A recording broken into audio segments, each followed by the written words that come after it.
Oi, gente! Hoje aqui nesse segundo vídeo do canal, assim, trazendo muito nesse lugar dessa segunda pessoa convidada. Ela é uma pessoa especial, tem se tornado mais especial ainda na minha vida, né? Uma pessoa que a gente conhece, sabe aquela pessoa que a gente conhece do trabalho e quer levar pra vida? E tudo começou por causa de uma coisa muito pequenininha. Eu realmente esculachei o sapato dela um belo dia no trabalho. E eu falei, nossa, esse sapato tem uma cara de rosa. E aí ela começou a rir, ela entrou em gargalhada. Eu falei assim, gente, realmente ela tá concordando com a minha opinião. Aí ela, ai amiga, esse sapato é meu. Eu falei, caramba, que coisa doida, né, a vida. Porque eu acho que ali poderia ser um momento que eu falei assim, uma amizade que se inicia poderia ter acabado. É a Karen, né? E aí eu acho que nesse momento aqui da gente se conhecer, vocês vão conhecer um pouquinho mais quem é a Karen. Mas acho que eu vou conhecer até muito mais, que esse momento é muito pra isso.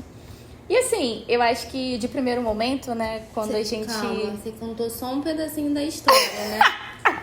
Eu acho que você pode contar então a segunda parte. É, porque desde então eu mando foto dos meus sapatos pra ela dar Verdade. nome pra eles, entendeu? Verdade. Então virou um hábito, assim, eu boto um sapato diferente, eu mando foto pra ela dar nome aos meus sapatos. Exatamente. Entendeu? E agora meus sapatos têm nomes, então...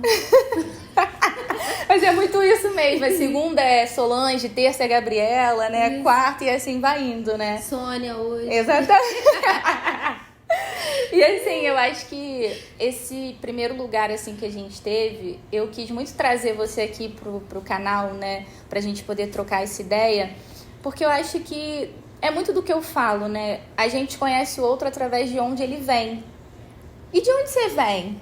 Sabe? Qual foi o início assim da tua vida que você lembra assim, olha, eu acho que aqui eu entendi que é o começo da minha vida e eu tô me conhecendo como Karen, tô me colocando nessa vida. Talvez tenha sido na infância, na adolescência, né? Acho que é o início de tudo, que eu acredito que possa ser, porque talvez o início pode ser em qualquer outro momento da vida. Mas você consegue trazer assim um pouquinho disso pra gente poder te conhecer também? Trago tudo. A primeira coisa que veio assim na cabeça foi Pilares, né? De onde eu venho, do território. Então eu venho de um bairro de subúrbio, né? Beirando a linha do trem. E uma família suburbana, né? Sim. Então essa experiência de subúrbio pra mim fala muito sobre quem sou eu, assim, minha forma de ser, de estar no mundo e tal. Eu amo ser suburbana. Né? Todo um estilo de vida, assim, que aonde eu tô não tem como tirar, assim. Eu acho que a primeira coisa que me vem é isso. E aí, sim, com 3 anos eu vou morar lá. Hoje eu tenho 34, então são, né, 31 anos no bairro. E isso me afeta completamente, porque assim, isso de cumprimentar os vizinhos, de saber quem são eles, de saber a história deles, Esse lugar do território, né? E de conhecer e viver mesmo o meu bairro, assim, isso pra mim é muito bairrista, assim, é muito importante. E você falou da infância, né? Então eu sou uma criança adulta, mas uma criança que nasce dentro de um berço evangélico, cristão, e isso me marca profundamente, assim, de diferentes formas, né? Principalmente, as pessoas têm muitas narrativas sobre o cristianismo ou sobre o ser evangélico que são problemáticas. Eu acho que nada na vida é muito só aquilo, né? Nada é muito bonito e nada é muito feio. Sim. Tem a beleza e os desafios, assim, no mesmo lugar. Mas a minha experiência religiosa, ela me marca muito, assim, porque a minha mãe é uma figura de muita fé, de muita crença, né? E aí essa crença é uma crença espiritual, religiosa, no divino. E aí essa crença no divino é uma coisa que me marca muito. Eu sou muito assim, que nem a minha mãe. E às vezes a gente quer fugir disso, né? Sim. Só que o divino pra mim, né? O divino maravilhoso, ele tá em tudo, né? Ele não tá... A minha espiritualidade é muito isso. Ela me marca muito também, porque a beleza, a poesia, a literatura, o encontro com o outro, as conversas, tudo pra mim é a minha experiência espiritual. Sim. Então, isso pra mim, né? O nascer dentro desse espaço, a minha relação com Deus e com o divino me marca muito nesse aspecto. Outra coisa eu acho também, isso marca muito a minha experiência com o social. Sim. Então, de viver diferentes realidades, né? Eu moro no pé do Morro do Urubu. Então, assim, morar no pé não é a mesma coisa que morar no topo e morar dentro, né? São experiências diferentes. Mas desde que eu me entendo por gente, a minha vida é favela. Então, é entrar na favela, estar com favelados, é ser favelada suburbana junto. Então, as minhas escolhas profissionais, a minha forma de ver o mundo, a minha atuação no social também vem daí, né? Acho que o meu amor pelo humano, né? Então, eu acho que os meus principais passeios, assim, da minha existência vem um pouco desses lugares, assim. Isso me marca muito. Então, eu venho desses espaços, né? E aí cresço e depois eu vou pro mundo, né? Estudando. Então, eu vou pro ensino público, na quinta série. Sim. Cara, isso me muda também. Então, eu venho desse lugar, da escola pública. E também questão de cultura, de outras pessoas, mesmo estando dentro da escola pública, mas assim, esse atravessamento das opiniões, né, em relação ao que você vive, a quem você é também, né? Sim, porque a escola pública, né, ela me faz ver o que é público. Sim. O que é comum, né? Ter relação com a realidade, com o cotidiano.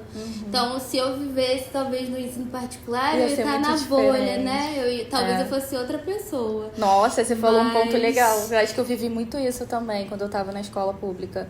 E acho que tem muito a ver com o que você fala, né? Sobre cultura, sobre a forma como você quer se sociabilizar também no teu meio. Você acha que em algum momento assim na escola, quando você se viu nesse momento assim, vamos falar sobre a adolescência mesmo, sabe? Que eu acho que é o momento que a gente se vê muito assim, pertencente, mas ao mesmo tempo não tão pertencente.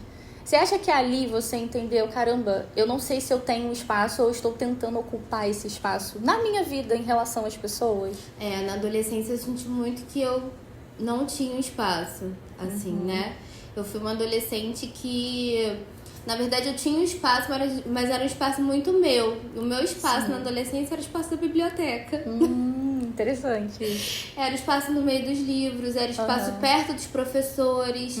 Era um espaço... Eu sempre fui meio nerd, assim, sabe? Com muito orgulho. Mas eu sempre gostei dos mais velhos, assim. Desse contato com os mais velhos. E disso que vem do que tá escrito, assim, da palavra. Sempre gostei muito da palavra. Sempre gostei de ser ativa, assim. Então, tinha uma aula de agricultura na escola. Eu era a rainha, porque eu queria ficar depois do horário para levar minha sacola com rabanete e alface. Então, eu era voluntária. Aí tinha aula de educação para o lar. Ou seja, você aprendia atividades domésticas. Caramba, Sim, sério? Na FATEC, de Quintino. Chocada, não sabia disso não. Sim, perfeito. E aí eu ficava tomando chazinho e comendo biscoito sequilho, né? Na aula. Sério? Isso tinha? Eu não sabia disso. E tinha uma outra aula que era técnicas comerciais, que a gente aprendia a passar cheque com 10, 11 anos. E eu adorava isso, porque isso, tipo assim, apesar de eu ser uma criança, uma adolescente, isso me abriu a cabeça pro mundo, né? Pro mundo adulto, assim, mesmo que eu não vivesse ele, eu sempre fui um pouco da ficção também, né? Então eu viajava nessas aulas total, mais do que nas aulas de disciplinas comuns. Então eu acho que essas experiências também na adolescência me marcaram muito, mas com outros adolescentes, eu entrei uma série. Eu era adiantada uma série. E aí, eu era menor do que todo mundo, né? E aí, isso de ser menor de tamanho, os traumas, né? De tipo assim, eu sou pequena, todo mundo é maior, eu era mais sensível, não sei o que, sempre fui emocionada. Então, eu ficava meio assim, parecia que tinha alguma coisa ali que tava destoando, né? Da caixinha. Sim. Mas é isso, né? A gente vai crescendo... E vai piorando. Vai entendendo os espaços que quer pertencer, né? Eu fui entendendo. Não, e construindo o nosso espaço também, né? Porque o nosso espaço não é só o espaço que o outro nos dá. É o espaço que a gente constrói, né? Tanto que quando você perguntou agora, eu falei... Sim, eu tinha um espaço. Meu espaço era a biblioteca. Meu espaço era perto dos mais velhos. Talvez não seja o espaço comum, né? E o esperado, o óbvio, né? Mas a gente tem o nosso espaço. Então, como é que a gente percebe o espaço ou que a gente construiu ou que a gente ocupou? Exatamente. Nossa, você falou uma coisa muito interessante, né? Quando a gente fala de ocupar os espaços. Eu acho que assim, aí colocando muito a minha verdade em relação a isso, né? Eu acho que pra mim, quando eu falo de ocupação... é eu querer fazer parte daquilo ao ponto de eu determinar o tempo que eu quero estar e o tempo que eu quero sair. Porque eu acho que muitas vezes na minha vida eu não entendi o que é pertencimento. Eu achava que o outro que tinha que me aceitar naquele espaço para eu entender que eu faço parte dele. Mas eu entendi que primeiramente eu tinha que pertencer a mim, antes de eu querer pertencer a um grupo, a uma comunidade, né? Eu acho que a favela traz muito isso, né? Por eu ter morado 15 anos na favela desde que eu nasci. E quando você fala de cultura, isso mexe muito comigo, né? Cultura, projetos sociais. E quando a gente fala de ativar isso de alguma forma, né? Entrar em ação, tem muito do teu lugar profissional, né? Do que você constrói hoje. E eu acho que, assim, para todo mundo também te conhecer muito nesse lugar... Quem é essa Karen profissional? Que eu sei que tem muitas coisas, né? Tem muitas Karen, Tem muitas Karen. Eu vou te contar um segredo. A Karen profissional, ela começou com 16 anos. Eu saí do técnico na FATEC. E eu fui estagiária numa gráfica. Eu sempre gostei de papel, né? A letra do papel, do livro, não sei o que. Eu fui trabalhar numa gráfica com 16 anos. Era na ponta da minha rua. Eu nem acreditei que era o meu primeiro emprego. E aí eu passei um ano na área gráfica. E eu encontrei uns livros, comecei a estudar. E fiz um concurso. Porque o preço da prova era muito barato. Então eu falei assim, eu não vou perder nada, né? Sim. Vou. E aí eu fiz a prova e eu fui chamada. Então eu virei militar. Caramba! Isso aí eu não sabia também não. É muita surpresa. É muita surpresa pra minha cabeça. Eu fui militar da Marinha do Brasil durante 4 anos da minha vida. Caramba, Karen. Sim, quem te amiga. vê hoje não diz que você é militar. Militar que jamais. Mas eu já era assim, né? E aí foi um período muito desafiador, assim, né? Por conta do ambiente do quartel em si, é um ambiente muito pesado, energeticamente, de relações. É um ambiente que tem muito machismo, muito conservador, muito hierárquico. Eu fazia, né, minhas formas de contornar aquilo. Tipo, eu cortei o cabelo bem curto pra eu poder ficar de cabelo solto. Nossa. Eu só andava de roupa de educação física quando eu podia, porque era a minha forma de não usar farda. Nossa, que eu fui criando as minhas estratégias de ser feliz. Sim. Eu era voluntária pra tudo, até enterro. Assim, marcha fúnebre eu vou. Porque era a minha forma de sair daquele espaço. Sim, ou de me poder relacionar viver de outra forma com aquilo ali. Então foram 4 anos de Marinha. E quando eu saí da Marinha, eu descobri produção cultural. Não me pergunte como exatamente, mas eu encontrei a Biblioteca Parque de Manguinhos. E tinha uma oficina de produção cultural com um grupo de teatro que já estava em processo de construção. Eu falei, vou lá, né? E meu pai assim, não, filha, fica em casa pra fazer concurso, estuda, tenta outra matrícula, não sei o que, sua aposentadoria. Eu falei, pai, eu vou ficar deprimida. Eu preciso de movimento, eu preciso andar, eu preciso estar por aí. Se eu ficar trancada em casa, eu vou adoecer. E aí eu fui pra oficina, eram 8 aulas. E aí eu tô até hoje, né, nessas aulas. Caramba, é verdade. Acho que muito do que você tá construindo, né? Você trabalha em vários lugares que eu tô ligada, né? E cada lugar, eu acho que tem um pouco da Karen em todos os momentos profissionais. Mas se a gente começar a tirar a Karen profissional de todo esse contexto, a especialista, a mestre, aqui entra toda nesse lugar de cultura. O que você acha que agora você vê em você diante de tudo que você já construiu até hoje? E que você pode olhar pra você e falar, caramba, eu tenho muito orgulho disso que eu sou hoje, não só pela representação que você tem em relação ao teu profissionalismo, mas esse teu lugar da tua essência, da tua verdade, que foi o que me conquistou. Porque eu acho que esse simbolismo, né, que o sapato foi o que unificou a nossa amizade ali, né? Mas eu acho que, assim, você tem uma coisa que eu acredito muito. Você tem algo que eu acredito em você. Porque é a sua verdade, é a forma como você se relaciona com o outro. Eu achei muito bonito, né, quando eu tava lá digitando no computador, eu lembro disso muito carinhosamente, quando você falou assim, o que você precisar de mim, você pode contar comigo. Porque eu tava falando sobre o meu mestrado que eu queria fazer, você falou assim, eu te ajudo. E eu pensando, cara, as pessoas hoje em dia, pra pedir ajuda um outro, sempre assim, tá, mas aí eu te cobro tanto e não sei. Eu falei, será que ela vai me cobrar alguma coisa por ela estar me explicando algo? E você falou assim, não, eu sempre ajudo, amiga. Eu participo de um projeto, eu faço isso, faço aquilo, acho que faz sentido pra mim. Mas o que quando você olha pra tua criança pequenininha e hoje tu abraça ela e tu fala, o que tu fala pra ela assim hoje? Então, a minha brincadeira preferida era dar aula, era ser professora. Sim. E aí, eu comentei até na sexta-feira, né? A gente teve um encontro sobre conversas circulares. E aí me perguntaram quem é a mulher preta, a pessoa preta que vem na sua cabeça. Me veio minha tia Ana Cláudia. E ela é professora. Sim. Então ela é a figura que eu tenho muito nesse lugar de referência. E aí quando eu era criança eu falava que eu queria ser professora. Sim. Só que eu cresci e virei comunicadora, né? Primeiro, minha profissão inicial é comunicação social. E fui para os projetos sociais, e fui para cultura. Então eu virei produtora, me tornei produtora cultural, no fazer, né? O título de produtora eu não tenho, de bacharelado em produção. Mas Sim. eu me coloco como produtora porque foi isso que eu construí.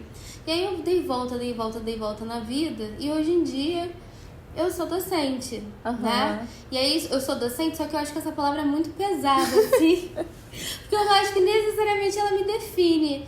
Então eu acho que quando eu falo assim, eu sou mediadora. Porque eu gosto desse lugar do entre, do meio, sabe? Eu acho, ou facilitadora, assim, eu acho que tem bem a ver comigo, assim, facilitar processos, percursos, caminhos. Então, e nos espaços onde eu tô, independente do tipo do espaço ou do que eu esteja fazendo, é justamente isso da mediação, assim, de proporcionar trocas, encontros, possibilidades. Então, e o que você falou da verdade, eu lembrei agora da reunião em que a gente estava, né? E que foi uma grande polêmica, assim, né? De eu responder uma questão ou de eu fazer uma provocação que não era esperada. E eu tenho muita tranquilidade de fazer isso, porque, assim, eu acho que tá tudo bem, sabe? Não ser confortável. Sim. Tá tudo bem não estar bem. E o profissional não é só profissional, é o pessoal, né? A gente tá falando de pessoas o tempo inteiro. Então, os profissionais são pessoas. Então, eu acho que é muito o esforço, sabe? O desejo de ser integral, assim. Sim. Então, eu acho que isso, assim, eu me vejo muito na mediação, muito na facilitação de processos de pessoas, de possibilidades, de trocas. Então, acho que é isso que, mais do que professora, docente, analista, ou qualquer outro título que você me tenha, o que vão me entregar. Eu acho que é onde eu vejo aquela Karen criança, assim, realizada, né? De, tipo, a Karen que olhava pra tia dela... hoje ela olha pra mulher que ela é e fala assim, e uma grande contadora de histórias. Ai, que legal. Nossa, eu achei isso bem, bem profundo mesmo, porque você trouxe um lugar que é muito da tua verdade, né? Essa facilitadora e mediadora mesmo. E acho que não só na tua profissão, mas na tua vida também.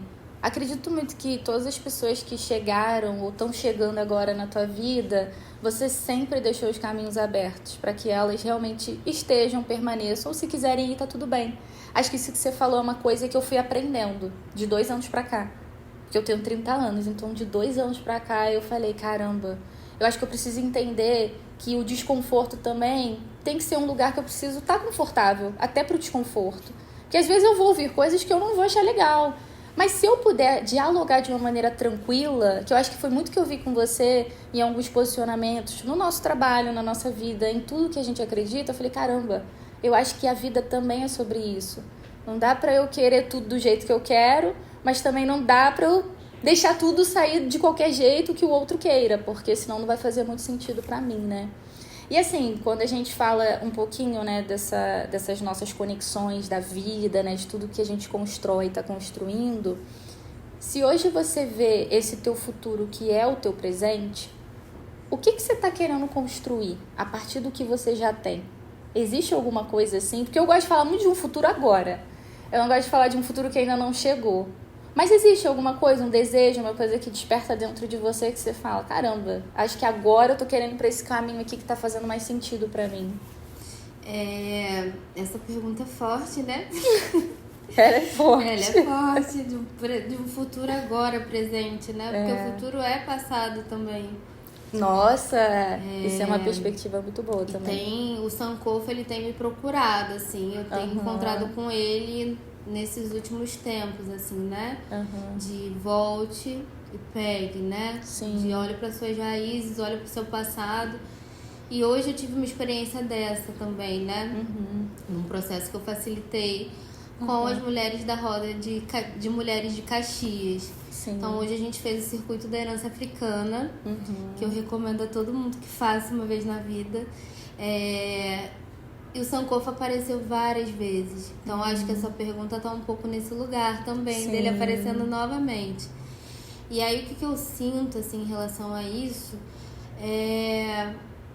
acho que é justamente a possibilidade de recriar o presente e o futuro, porque deram um futuro pra gente. Sim. Né? Deram uma história. A gente também construiu uma linha do tempo, né? E aí não é linear, é completamente espiral, Nossa. é completamente caótico. Distorcida. É completamente fluido, aberto, sabe? Então acho que tem isso de estar aberta para o que vier. Com intencionalidade. Nossa. Então tem que ter intenção. E aí eu confio muito no universo. O universo tá aí, né? Pra poder ajudar a gente. Porque eu sou parte dele também. Então, quando eu penso nisso, eu penso em possibilidade de ocupar outros espaços. E de ser essa figura de diferentes formas. Sim. Para outras pessoas e não para mim. Então, isso do entre não é pra mim sobre mim, sabe? É com o outro também para o outro. E aí esse sou eu também, né? Esse outro, essa outra também sou eu. Então eu fico sempre assim, eu já pensei em várias coisas, por exemplo, hoje mesmo, eu tinha que ter uma agência para empregar as pessoas, para colocar elas nos lugares onde elas desejam estar. Sim. Eu quero estar em posições que me permitam fazer coisas. Eu já reconheço que hoje eu estou, mas o meu crescimento não é só meu, assim.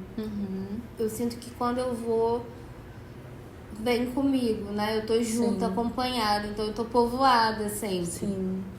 Não só aqui, né? Aqui Brasil, aqui Rio, mas é que mundo, assim, né? Aqui América Latina, aqui daqui pra fora e de fora pra dentro. Porque essa identidade latina, ela pulsa muito em mim. Sim. Né? Essas raízes, esse ser sul.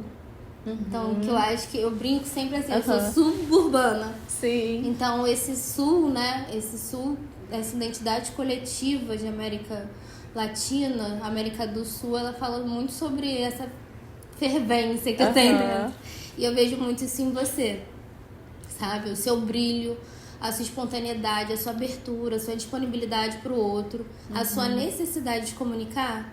Eu também sinto que é muito assim, ensolarada pelo sul que a gente habita, sabe? E eu acho que a gente tem isso em comum. Ai, olha, eu acho que eu vou até finalizar por aqui, porque também se eu entrar em outros contextos, daqui a pouco eu vou estar me derramando em lágrimas. Mas, nossa, Karen, eu super, super te agradeço. De coração mesmo. Eu acho que você sabe os espaços que a gente pertence e quando a gente está em espaços em que a gente não se sente tão acolhido, ter alguém de verdade faz com que a gente reviva todos os dias. E você foi essa pessoa pra mim. E você sabe do que eu tô falando, né? E eu te agradeço muito por mesmo você ter me conhecido uma única vez e você ter visto um lugarzinho dentro de mim de potencialidade. Eu acho que dali eu falei assim, cara, acho que eu preciso abrir mais a minha boca pra expandir o que eu tenho vontade de expandir, porque é tão grande o que tá aqui dentro, que foi uma coisa que eu enxerguei em você. Eu falei, cara, a vida é sobre isso. Não dá pra travar o que é pra ser contínuo, sabe? Então, assim, eu te agradeço. Obrigada por você ter ficado aqui comigo até esse momento, de verdade, de coração. E eu espero que dê tudo certo pra gente, que a gente se conecte cada vez mais e esteja em espaços que realmente a gente quer estar. Amiga. Obrigada, viu? De verdade. Tudo seu. É tudo nosso. Gente, obrigada. Obrigada por ter acompanhado a gente até aqui. Se inscrevam no canal, compartilhem com os amigos. E a gente vai por aí, mundo afora, e vamos vivendo esse momento, né? Parabéns. É isso. Obrigada.